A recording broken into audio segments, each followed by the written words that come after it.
जेवर एयरपोर्ट का नाम महर्षि दयानंद के नाम हो। जेवर एयरपोर्ट का नाम महर्षि दयानंद के नाम हो। जेवर एयरपोर्ट का नाम महर्षि दयानंद के नाम हो। जेवर एयरपोर्ट का नाम महर्षि दयानंद के नाम हो। आर्य समाज अमर रहे, आर्य समाज अमर रहे। जिस तरह से जेवर का उद्घाटन हुआ, पूरा बन चुका, कंप्लीट भी हो गया, रनवे भी चालू हो गया, आज उसका नाम बदलने के लिए आप लोग यहाँ पहुँचे हैं, आखिरकार जरूरत क्या पड़ गई? देखिए, महर्षि दयानंद ने इस देश की संस्कृति के लिए, इस देश के लिए अपना सर्वस्व लगाया है, संपूर्ण जो ना जान अपना लगाया है। तो ऐसे महापुरुष के नाम से एयरपोर्ट का नाम अवश्य ही होना चाहिए। कोई भी विशेष जो ना उनकी स्मृति में सरकार ने अभी तक नहीं किया है। और जिस व्यक्ति ने इतना काम राष्ट्र की उन्नति के लिए किया है, समाज में फैली हुई कुरीतियों को दूर करने का प्रयास किया है, समाज के उत्थान के लिए कार्य किया है, नारी शिक्षा के लिए काम किया है, जिसने छुआछूत को जो ना दूर करने का प्रयास किया है, जिसने संपूर्ण मतलब कार्य मानव जाति के लिए किया है, देश के लिए किया है।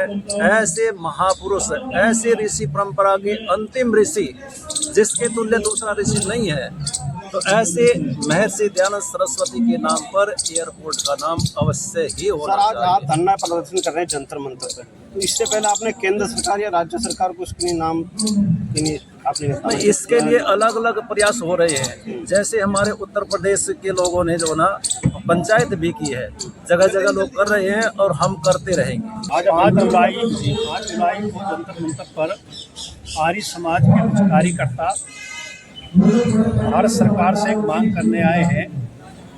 अभी सरकार ने उत्तर प्रदेश के जेवर नगर में एयरपोर्ट स्थापित किया, उसका उद्घाटन किया है। तो आर्य समाज की मांग है उस एयरपोर्ट का नामकरण महर्षि दयानंद के नाम पर होना चाहिए। पिछले वर्ष अक्टूबर में 29-30 अक्टूबर में 28 से अक्टूबर से दिल्ली में अंतर्राष्ट्रीय आर्य महासम्मेलन हुआ, जिसमें सारी दुनिया के आर्य समाज के लोग आए। माननीय राष्ट्रपति महोदय और माननीय प्रधानमंत्री जी उसमें आए। तो उस समय प्रधानमंत्री आदरणीय नरेंद्र मोदी जी ने एक विचार रखते हुए कहा था, आर्य समाज का एक महापुरुष संस्थापक महर्षि दयानंद सरस्वती के चरणों में मैं नतमस्तक हूँ और उनके प्रति मैं कुछ भी काम कर सकता हूँ, तो मेरे लिए सौभाग्य की बात है। इसी कड़ी में हमने मोदी जी से निवेदन कर रहे हैं कि आप अपने वचनों पर कायम रहते हुए आर्य समाज की इस मांग को पूरा करें और जेवर एयरपोर्ट का नाम महर्षि दयानंद सरस्वती के नाम से करें।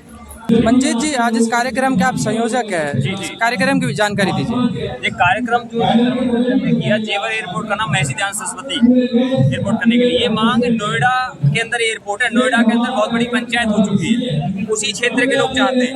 और हम ये क्यों करना चाहते हैं, क्योंकि महर्षि दयानंद सरस्वती ने ब्रज भूमि में शिक्षा पाई थी मथुरा के अंदर, और ब्रज भूमि में उनके नाम से कोई चीज होनी चाहिए, कोई विशेष स्थान होना चाहिए।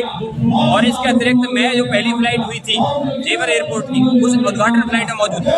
आप सबने वो वीडियो देखे होंगे यूट्यूब पे, उसमें बार-बार फ्लाइट के अंदर ताली बज रही थी, मैं ही खड़ा होकर बजवा रहा था पूरी फ्लाइट के अंदर। उसके बाद में हम उतरे जेवर एयरपोर्ट पे और वहाँ पे सभी पैसेंजरों के साइन कराए गए थे, हस्ताक्षर लिए गए थे एक बहुत बड़े बोर्ड पर। उस पर भी मैंने सबसे ऊपर महर्षि दयानंद सरस्वती एयरपोर्ट लिखा। किसी ने हमारा विरोध नहीं किया था, समर्थन में। और उस फ्लाइट की अगुवाई कर रहे थे हमारे यूपी विधानसभा के अध्यक्ष सतीश महाना जी, उनको मैंने ज्ञापन भी दिया और सत्यार्थ प्रकाश भी वहीं पे वेट किया। और जो इस एयरपोर्ट की CEO हैं वो है नीतू समरा जी, नीतू समरा जी को भी दे दिया। इसके अतिरिक्त इसका जो अभी नामकरण नहीं हुआ जी ऑफिशियल, इसका नाम नोएडा इंटरनेशनल एयरपोर्ट है। जब आप फ्लाइट बुक करते हो तो इसका ऑफिशियल नाम DSN दिया आईटा ने, international air transport association Canada के मॉन्ट्रियल में इसका हेडक्वार्टर है। वो कोड देती है, उसी पे फ्लाइट बुक होती है।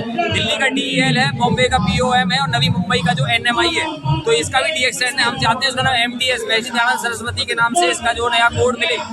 और ये जो हमारी मांग है, इसको हम इसका जो ज्ञापन है नागरिक उड्डयन मंत्रालय हमारे राममोहन नायडू जी उनसे मिलकर के देने वाले हैं। और इसके अतिरिक्त योगी आदित्यनाथ जी को इसका लेटर पहुंचाया जा चुका है। माननीय प्रधानमंत्री नरेंद्र मोदी जी लगातार 3 साल आर्य समाज के प्रोग्राम में मुख्य अतिथि रहे, 2023 में, 2024 में, 2025 में। पिछले साल वो चीफ गेस्ट थे हमारे यहाँ रोहिणी के अंदर। और मैं बता दूं, पिछले इस 21वीं सदी में सबसे बड़ा जो कार्यक्रम किसी ने किया, आर्य समाज ने किया। पिछले साल खुद नरेंद्र मोदी जी ने अपनी सभा में कहा कि मैंने आज तक इतनी भीड़ इस दिल्ली के अंदर नहीं देखी, और कॉइन जारी किया उन्होंने उस समय दयानंद सरस्वती के नाम से। और इतना ही नहीं, 2030 में नरेंद्र मोदी जी ने घोषणा करी थी कि कल्चर मिनिस्ट्री जो है भारत सरकार की अगले 2 साल तक महर्षि दयानंद सरस्वती की जो है जो इस कार्यक्रम को पूरे भारत में पहुंचाएगी, ये कल्चर मिनिस्ट्री का काम रहेगा, ये उन्होंने सौंपा था। अमित शाह जी वे तालकोटा स्टेडियम आए आर्य समाज प्रोग्राम में, और कहा दोनों ने, नरेंद्र मोदी जी ने भी और हमारे गृहमंत्री अमित शाह जी ने भी कहा था कि हम उस भूमि से आए, गुजरात की भूमि से, जहाँ से महर्षि दयानंद सरस्वती आए हैं। इसी गुजरात की भूमि से महात्मा गांधी, इसी गुजरात की भूमि से सरदार वल्लभ भाई पटेल और दयानंद सरस्वती का जो योगदान है। आजादी के आंदोलन में 85% आर्य समाजी थे। ये हमने नहीं कहा, मदन मोहन मालवीय ने कहा। वो जेलों में गए, जेलों में जाके सर्वे किया तो उन्होंने एक डायरी लिखी, डायरी में सबके नाम नोट करके लाए, पता लगा 85% आर्य समाजी थे जो जेलों में बनते। पंडित राम प्रसाद बिस्मिल, शहीद भगत सिंह आर्य समाज के स्कूल पढ़े, आर्य समाज के ही कॉलेज में पढ़े। उनके दादा को महर्षि दयानंद सरस्वती ने जनेऊ दिया। पंडित राम प्रसाद बिस्मिल ने संगठन चलाया, वो संगठन किया जो HSRA जो था, जिसका चंद्रशेखर आजाद काम करते थे, उसकी स्थापना किसने की? एक आर्य समाजी पंडित राम प्रसाद बिस्मिल ने की।